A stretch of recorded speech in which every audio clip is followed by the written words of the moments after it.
Welcome back to my YouTube channel unique classes. आज हम करेंगे क्लास 12 की हिस्ट्री का जो सैम्पल पेपर है उसे हम करेंगे। ये सैम्पल पेपर है 2020 से 2021 का। पहले हम इसका फॉर्मेट समझेंगे और उसके बाद हम क्या है इसके जो क्वेश्चंस हैं वो हिंदी में जो क्वेश्चंस होंगे उन्हें हम करेंगे हिस्ट्री के। तो देखिए इसका टाइम जो है 3 घंटे का होता है, आप सभी को पता है किसी पेपर को करने का सीबीएसई बोर्ड में। और इसका जो मार्क्स है वो होंगे 80 नंबर का पेपर आएगा, यानी कि 20 नंबर जो है आपके वो आपके प्रैक्टिकल्स के होंगे। जो आपके प्रैक्टिकल्स होंगे उनसे आपको 20 नंबर मिलेंगे, 20 में से जितने भी मिलेंगे, और 80 नंबर का पेपर होगा आपका। तो अब बात करते हैं जो 80 नंबर का पेपर है उसमें भी किस तरीके से फॉर्मेट रखा है सीबीएसई बोर्ड ने। और मैं आपको बता दूं जो सैम्पल पेपर होता है बिल्कुल सेम वैसा ही आपका प्री बोर्ड में आएगा और वैसा ही आपका क्या है बोर्ड में आएगा फॉर्मेट एग्जाम का। अगर आप सैम्पल पेपर की तैयारी कर लेते हैं तो इससे क्या होगा आपका कि आपको पहले से ही पता होगा इतने से लेकर इतने नंबर के जो क्वेश्चन है, इतने से लेकर इतने तक के जो क्वेश्चन है वो इतने मार्क्स के होंगे, तो उसके अकॉर्डिंग आप तैयारी कर पाएंगे। तो देखिए तो जो आपका सेक्शन 1 होगा उसका 1 से लेके जो 16 तक के जो क्वेश्चंस हैं वो होंगे आपके ऑब्जेक्टिव टाइप क्वेश्चन, यानी कि एमसीक्यूज होंगे, और ये आपके एक नंबर क्या करेंगे कैरी करेंगे। इसके बाद जो सेक्शन जो बी होगा उसमें 17 से लेकर जो 19 तक के क्वेश्चन है वो क्या होंगे, से आपको 17 से लेकर 19 तक के जो क्वेश्चन है उसमें से आपको क्या करने हैं अटेम्प्ट एनी 3 क्वेश्चंस करने हैं। यानी कि आपका जो 17 से लेकर 19 तक हर क्वेश्चन में क्या है आपके 4 पार्ट आएंगे, उसमें से आपको 3 पार्ट करने हैं। और समझ गए होंगे 4 ऑप्शन आएंगे उसमें से आपको 3 के आंसर देने हैं, कोई भी एक छोड़ देना है हर क्वेश्चन का। जैसे 17 का 4 पार्ट होंगे, 18 के 4 पार्ट होंगे और 19 के 4 पार्ट होंगे, तो हर क्वेश्चन के आपको 3 पार्ट करने हैं। अब देखिए आपका सेक्शन नंबर 3, सेक्शन नंबर जो सी है उसका देखिए उसमें आपके 3 नंबर के क्वेश्चंस आएंगे, और कहाँ से लेकर कहाँ तक का होगा ये 20 से लेकर जो 23 तक का है वो सेक्शन नंबर सी है, इसलिए 20 से लेकर 23 तक के जितने भी क्वेश्चन है वो आपके 3 नंबर के होंगे। सेक्शन नंबर डी होगा उसमें क्या है 8 मार्क्स के क्वेश्चन आएंगे। तो देखिए जो सेक्शन नंबर डी है उसमें 8 नंबर के क्वेश्चन, यानी कि आपके मैक्सिमम जो नंबर है वो 8 तक के क्वेश्चन, 8 नंबर तक के क्वेश्चन पूछे जाएंगे आपके। तो जो डी है सेक्शन वो 8 नंबर का होगा, और मैं आपको बता दूं जितने भी आपको आंसर लिखने हैं आपको पॉइंट में लिखने हैं जहाँ तक हो सके, और जहाँ 8 नंबर के जो क्वेश्चन होते हैं उनमें तो पॉइंट में लिखने ही लिखने हैं आपको। अब देखिए ये सेक्शन नंबर जो डी है, सेक्शन डी है वो कहाँ से लेकर कहाँ तक के क्वेश्चन उसमें कवर हो रहे हैं। 24 से लेकर 26 तक के जो क्वेश्चन है वो सेक्शन डी में आएंगे, यानी कि 24 से लेकर 26 तक के जितने भी क्वेश्चन हैं 24, 25, 26 वो क्या है आपके 8 नंबर के होंगे। अब सेक्शन ई देखिए, जो सेक्शन ई है उसमें 27 से 29 तक के क्वेश्चन कवर हो रहे हैं, यानी कि 27 से 29 तक के जितने भी क्वेश्चन है वो आपके सेक्शन ई के अंदर है, और उसमें आपका हर क्वेश्चन क्या है 5 नंबर का होगा, यानी कि 27 भी 5 का, 28 भी 5 का, 29 भी आपका 5 का है। अब सेक्शन एफ वो है आपका मैप का क्वेश्चन होगा, और वो लास्ट क्वेश्चन होगा 3 नंबर का होगा मैप का जो क्वेश्चन है, और उसमें आपको ध्यान रखना है कि आप अपनी आंसर शीट होगी उसके साथ क्या करना है आपको मैप अटैच भी करना है। तो ये भूल के मत आइएगा, आपको मैप जो है अटैच करना है उसमें। अब फॉर्मेट तो देख लिया है, अब हमें देखना है, अब हम सोल्व करेंगे हिस्ट्री का सैम्पल पेपर। तो चलिए स्टार्ट करते हैं। और देखिए मैंने यहाँ पर आपको नहीं बताया, जो सेक्शन ए है उसमें आपके 1 से 16 ऑब्जेक्टिव क्वेश्चन यानी कि एमसीक्यू, और उसमें से आपको 15 करने हैं। 16 क्वेश्चन आपके एमसीक्यूज के आएंगे। स्टार्टिंग में जो सेक्शन ए है उसमें से आप कोई भी एक छोड़ सकते हैं और 15 करने हैं आपको। तो चलिए स्टार्ट करते हैं। हम तो सारे के सारे सोल्व करते चलेंगे, आपकी ये एग्जाम के लिए है। तो देखिए आपको चॉइस काफ़ी दी गई है। फर्स्ट क्वेश्चन हमारे सामने है, ये सेक्शन ए का है, यानी कि खंड ए का है ये क्वेश्चन। मैंने आपको बताया था इसमें 1 से लेकर 16 तक के क्वेश्चन आएंगे, उनमें से आपको 15 करने हैं, यानी कि हर क्वेश्चन 1 नंबर का होगा। इसमें एमसीक्यूज प्लस में आपके 1 वर्ड और इसके साथ साथ कोई भी पिक्चर दिखाकर आपसे पूछ लिया जाएगा, मतलब कि एक ही नंबर का क्वेश्चन पूछा जाएगा। अब देखिए हमारे सामने क्वेश्चन नंबर 1 है, वो क्या कहता है देखिए, प्राचीन मेसोपोटामिया ग्रंथों में यहाँ पर ताम्र लिखा था, तो मैंने यहाँ पर करेक्ट करके इसे मगान लिख दिया, तो आप इसे सही कर लीजिएगा। ग्रंथों में मगान नामक स्थान से आने वाले ताम्र का उल्लेख है। तो देखिए मगान की सही स्पेलिंग ये होती है, ना कि ये यहाँ पर जो दे रखी थी। मगान कौन सी जगह का जिक्र नहीं कर रहे थे। चैप्टर नंबर जो 1 है उसमें आपका बता रखा है कि जो मेसोपोटामिया ग्रंथ या फिर जो लेख मिले थे उनमें क्या है, मगान जो स्थान है उसका जिक्र किया गया है। मगान नामक स्थान का जिक्र किया गया है, जिससे क्या है, जिससे व्यापार करते थे, यानी कि मगान से ताम्र आते थे। ताम्र का उल्लेख मिलता है, यानी कि ताम्र मतलब तांबा होता है। तांबे का उल्लेख मिलता है कि मगान से क्या है, तांबा लाया जाता था। पर ये क्वेश्चन क्या कह रखा है, यहाँ से क्वेश्चन पूछ रखा है कि मगान कौन सी जगह का जिक्र नहीं कर रहे थे। तो अगर आपको पता हो मगान जो है कहीं पर भी उसमें ओमान शब्द का इस्तेमाल नहीं था। जो मेसोपोटामिया का ग्रंथ मिला था ओमान शब्द का इस्तेमाल नहीं था, ओमान मगान को ही कहा जाता है। तो उसमें ओमान का कहीं पर भी जिक्र नहीं था, तो इससे कंफ्यूजन क्रिएट हो सकती थी इतिहासकारों के लिए। तो जो मगान है वो कहीं पर भी ओमान शब्द का जिक्र नहीं कर रहे थे। तो ऑप्शन नंबर जो, तो इसका जो ओमान है वो इसका सही आंसर होगा। देखिए मैंने यहाँ पर लिख दिया है ओमान, तो इसका ओमान सही होगा। अगला क्वेश्चन देखिए, अगला क्वेश्चन है धम्म का संदेश फैलाने के लिए अशोक ने किसे नियुक्त किया था। जो धम्म का संदेश फैलाने के लिए, आपने चैप्टर 2 पढ़ा होगा हिस्ट्री का, उसमें बता रखा है कि धम्म का संदेश फैलाने के लिए जो अशोक है, जिसे आपके इतिहास की बुक में अशोक लिख रखा है, तो आपको याद रखना है कि आप जब भी आंसर दें तो उसे अशोक लिखें, ना कि अशोक लिखें। तो जो अशोक है उसने क्या किया था, उसने धम्म महामात जो थे उनकी नियुक्ति की थी कि वो क्या करेंगे, धम्म का संदेश फैलाएंगे, धम्म का प्रचार करेंगे। तो धम्म महामात इसका सही आंसर होगा। अब अगला क्वेश्चन देखिए, निम्नलिखित जानकारी पढ़ें और उस संदर्भ का उल्लेख करें जिसमें कथन है, ये जुड़े हुए कथन है। तो ये आपको यहाँ पर जो लाइन दी गई है इसे पढ़ना है और उसके बाद बताना है कि जो कथन है ये कहाँ से रिलेट करते हैं, कहाँ से जुड़े हुए हैं। तो देखिए, कई कुषाण शासकों ने देवपुत्र या ईश्वर का पुत्र शीर्षक भी अपनाया। तो ये कहाँ से रिलेट कर रहा है, इसका मतलब है कि आपको याद आया होगा कि जो हिस्ट्री में आपका जो ये बता रखा है कि जो कुषाण शासक हैं वो क्या करते थे, देवपुत्र, अपने आप को देवपुत्र बताते थे, साथ ही साथ ईश्वर का पुत्र बताते थे। और इसके पीछे कारण यही था कि जो प्रजा है वो क्या है, उन्हें इंपॉर्टेंस दे, वो प्रजा ये समझे कि वो क्या है, उनके पास अलग शक्ति है राजाओं के पास। तो अपने आप को प्रजा से यानी कि सामान्य जनता से अलग बताते हुए ये बताते थे कि हमारे पास क्या है, दैव्य शक्ति है, यानी कि देव पुत्र हैं या फिर ईश्वर के पुत्र, यानी कि दैव्य शक्ति है। तो यहाँ पर क्या होगा, ये किससे रिलेट कर रहा है, दिव्य राजाओं से, यानी कि जो दैव्य शक्ति प्राप्त थी उससे रिलेट कर रहा है। तो आप बता देंगे ये जो कथन है आपका, ये जो कथन यहाँ पर दिया गया है ये दिव्य राजाओं से संबंधित है। अगला 4th वाला क्वेश्चन, निम्नलिखित में से कौन सी रणनीति ब्राह्मणों द्वारा लागू की गई थी। तो अब ब्राह्मणों ने कौन सी नीति लागू की थी उसके बारे में पूछ रखा है, यहाँ पर आपके ऑप्शन दिए हुए हैं, यानी कि MCQ क्वेश्चन है आपका। तो देखिए ये यहाँ पर कुछ कथन दे दिए गए हैं, इसमें से हमें बताना है कि कौन सा सही ऑप्शन है। पहला ऑप्शन नंबर क, देखिए यह कहना कि वर्ण व्यवस्था एक मानवीय रचना थी। तो अगर आपको पता हो कि जो ब्राह्मण है, ब्राह्मण के द्वारा कौन सी रणनीति अपनाई गई थी, तो उसमें जो वर्ण व्यवस्था है उसके लिए उन्होंने एक मानवीय रचना नहीं बताया इसे, उन्होंने ये नहीं बताया कि मनुष्य के द्वारा या फिर ब्राह्मणों के द्वारा रचा जा रहा है ये वर्ण व्यवस्था। तो ऑप्शन नंबर जो फर्स्ट आपका कट हो जाएगा। अगला देखिए, यहाँ पर ने से शुरुआत की गई है पर हम इसके आगे ब्राह्मण जोड़ेंगे। ब्राह्मण ने राजाओं को सलाह दी कि वे उन लोगों को दंडित करें जिन्होंने इन मानदंडों का उल्लंघन किया है, क्योंकि उन्होंने ऐसी कोई सलाह नहीं दी थी राजाओं को। उन्होंने तो क्या है, उन्होंने वर्ण व्यवस्था को लेकर क्या एक रणनीति अपनाई थी। ये बताया था कि जो वर्ण व्यवस्था है वो किस प्रकार से बनी है। तो ना तो मानवीय रचना थी वो एक, और ना ही उन्होंने ये कहा कि इन मानदंडों को लेकर क्या करना चाहिए, राजाओं को क्या करना, राजाओं को ऐसा नहीं कहा था कि वो क्या करें, अगर कोई इन मानदंडों का पालन ना करे तो उन्हें सजा दे या दंड दे, ऐसा कुछ नहीं कहा था। तो ये भी ऑप्शन कट हो जाएगा, ये भी कट था आपका।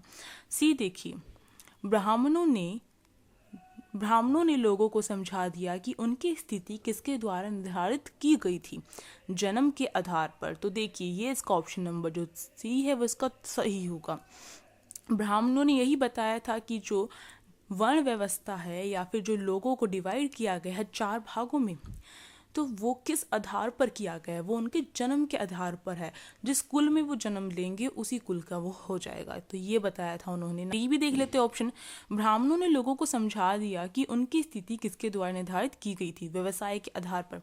व्यवसाय के आधार पर नहीं समझाया था, उन्होंने जन्म का सहारा लिया था कि जन्म के आधार पर डिसाइड होगा कि ये व्यक्ति कौन से कुल का है। तो ऑप्शन नंबर सी इसका सही है। अगला क्वेश्चन, दी गई छवि देखें और बताएं कि स्तूप का प्रतीक किसके लिए है।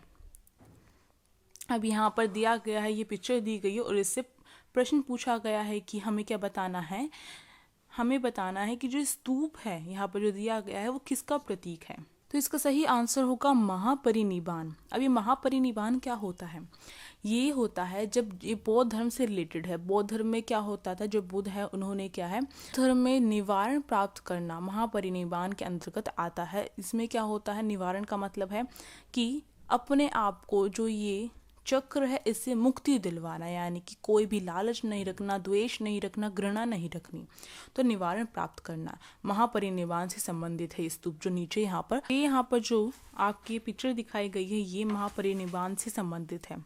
अब देखिए, अब जो ये क्वेश्चन है ये 5 जो 5th वाला क्वेश्चन अभी हमने किया है उसके बदले में दिया गया है केवल दृष्टि बाधित उम्मीदवारों के लिए है। अब देखिए क्वेश्चन क्या है, स्तूप को सजाने के लिए निम्नलिखित में से कौन सा एक गैर बोधक प्रतीक है। यानी कि स्तूप की सजावट करने के लिए ये जो यहाँ पर ऑप्शन दिए गए हैं इनमें से गैर बाधित किसका प्रयोग नहीं किया जाता है। पहला ऑप्शन है शलभंजिका, दूसरा व्हील, तीसरा स्तूप और चौथा पेड़। तो पेड़ से भी क्या होता है, स्तूप जो होते हैं उन्हें सजाया जाता है, यानी कि पेड़ जो होते हैं उनका निर्माण, पेड़ की आकृति बनाई जाती है। और स्तूप क्या है, स्तूप से तो सजेगा। और व्हील यानी कि जो पहिए होते हैं उन वो भी बनाए जाते हैं स्तूप में, अगर आपने देखा हो हिस्ट्री में।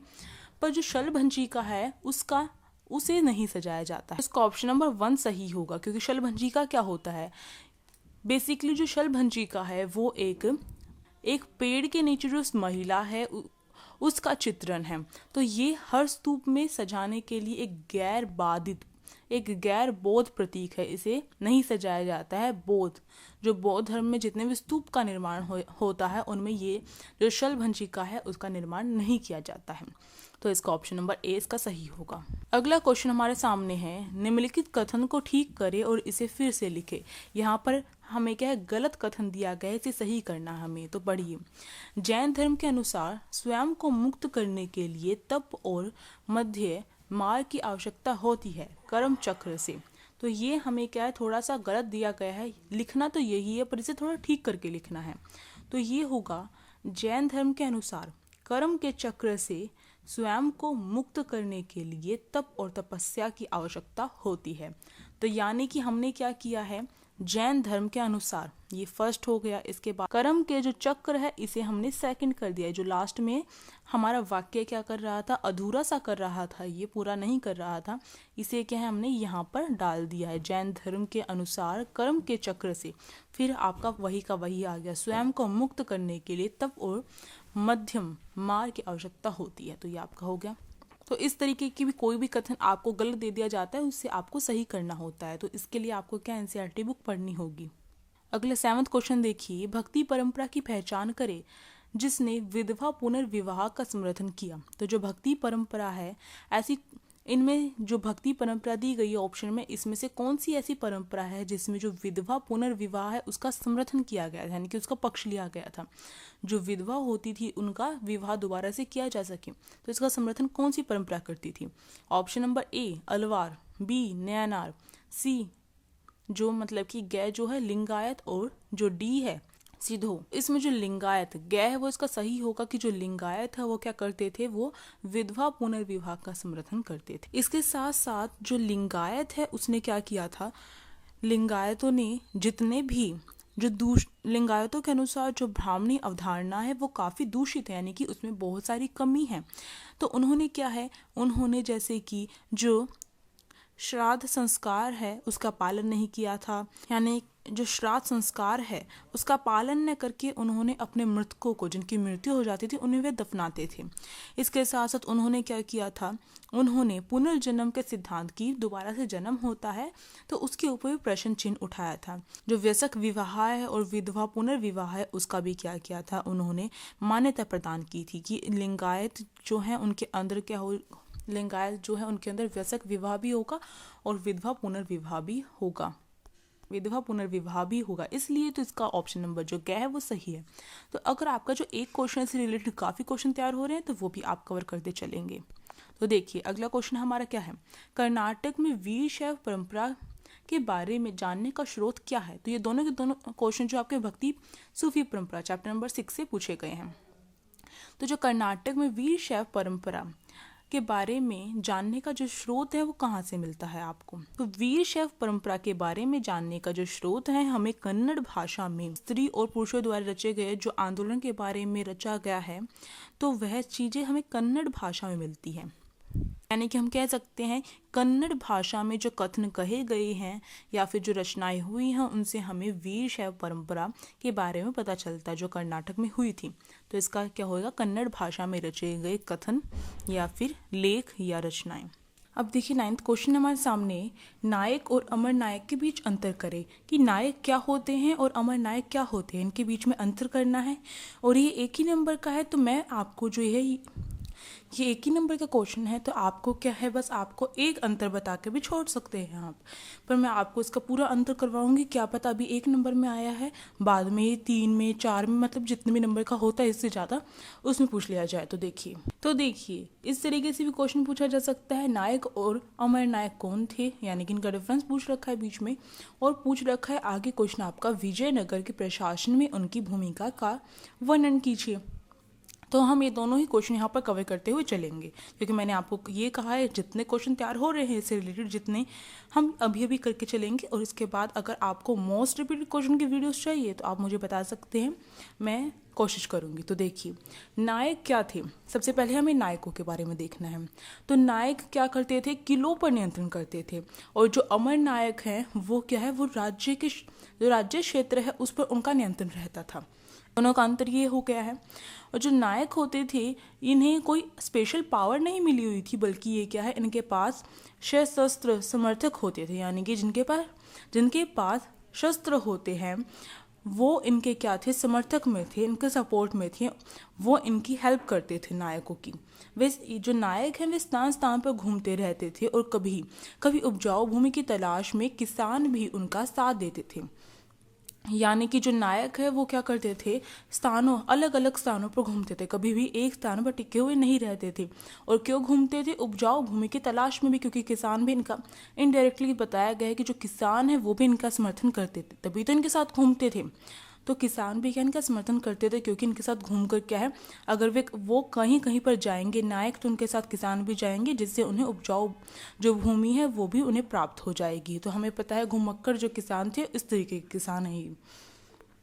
और जो नायक है वो क्या है, वो तेलुगु और कन्नड़ भाषा बोलते थे। ये आपका एमसीक्यू में पूछा जा सकता है, तेलुगु और कन्नड़ भाषा। अब जो विजयनगर वाला प्रश्न पूछा गया है, तो विजयनगर में जो नायक है वो क्या करते थे, कई बार तो जो विजयनगर के जो प्रशासक होते थे, जो शासक होते थे, उनके सामने क्या समर्पण कर देते थे, यानी कि अपने आप को झुका देते थे, उनके नियंत्रण में आ जाते थे। परंतु बहुत सारे ऐसे नायक उभर कर आए थे जिन्होंने विजयनगर के जो शासक हैं उनका क्या किया था, विद्रोह किया था, उनके सामने समर्पण नहीं किया था और इन्हें सैनिक कार्रवाई द्वारा ही दबाया जा सका था, ऐसा भी हुआ था। तो हम ये पूरी तरीके से ये नहीं कह सकते कि जो नायक है वो क्या है, वो जो प्रशासक होते थे, जो शासक होता था उसी के कंट्रोल में रहते थे, ऐसा नहीं कहा जा सकता, क्योंकि इन नायकों ने विद्रोह भी किया था। अब अमर नायक देखिए, जो अमर नायक होते हैं वो क्या थे, वो सैनिक कमांडर थे। और ये क्या थे, इनके पास नायकों के पास सशस्त्र जो समर्थक हैं वो थे। और इन्हें क्या है, राय द्वारा राज्य क्षेत्र दिए जाते थे, मतलब कि हर अमर नायक का अपना एक अलग राज्य होता था। और जो अमर नायक होते थे वो किसानों से, शिल्पकारों से और व्यापारियों से क्या करते थे, भू राजस्व इकट्ठा करते थे या फिर कर की वसूली करते थे। यानी कि इनकी इनकम का स्रोत क्या है, इनकी इनकम का स्रोत है किसान, व्यापारी और शिल्पकार है उनसे भू राजस्व या फिर कर इकट्ठा करना। और ये जो ये राजस्व इकट्ठा करते थे या कर इकट्ठा करते थे, इन्हें ये स्वयं भोगते नहीं थे, स्वयं के लिए इस्तेमाल नहीं करते थे। कुछ मात्रा होती थी जो खुद के लिए व्यक्तिगत उपयोग करते थे, और बाकी जो कर होता था या राजस्व होता था उसे घोड़ों या फिर जो हाथी हैं उनके रखरखाव के लिए ही शेष रखते थे, और जो बाकी और बचता था उसे राजकोष में जमा करवा देते थे। यानी कि डिसाइड किया गया था कि जो अमर नायक है जो भी कर इकट्ठा करेंगे, भू राजस्व इकट्ठा करेंगे, उसे वह स्वयं नहीं भोगेंगे, बल्कि उसका कुछ प्रतिशत भाग स्वयं के लिए रखेंगे, बाकी घोड़ों और हाथियों के लिए रखरखाव में दे दिया जाएगा, और जो और बाकी बच जाएगा वो क्या होगा, वो राजकोष में जमा करवा दिया जाएगा। और अगर विजयनगर की बात की जाए, विजयनगर के शासक होते थे, उन्हें कई बार सैनिक सहायता प्रदान कर चुके हैं अमरनायक। इनकी सैनिक सहायता से उन्होंने क्या किया था, पूर्व दक्षिण प्रायद्वीप को अपने नियंत्रण में कर लिया था। और जो राजस्व है, जो ये कर इकट्ठा करते थे, राजस्व इकट्ठा करते थे, उसका कुछ भाग ये क्या करते थे, मंदिरों और सिंचाई के लिए भी क्या करते थे, इस्तेमाल करते थे। तो इससे हमारे काफ़ी क्वेश्चन तैयार हो गए हैं, जैसे कि इनके बीच में अंतर क्या है। पहला क्वेश्चन ये बनता है। दूसरा, जो अमरनायक है उसके इनकम का स्रोत क्या है, यानी कि उसकी आय का स्रोत क्या है। तीसरा, जो अमरनायक भू राजस्व और कर इकट्ठा करते थे, उनका वह किस प्रकार से प्रयोग करते थे। इसके साथ साथ विजयनगर के प्रशासन में उनकी भूमिका का वर्णन करना, तो ये भी आपका तैयार हो गया है। और नायक से रिलेटेड यही क्वेश्चन बनेगा। तो ये आपका काफ़ी क्वेश्चन इससे रिलेटेड आपके यहाँ पर कवर हो गए हैं और आपका नायक और अमरनायक का टॉपिक यहाँ पर खत्म होता है।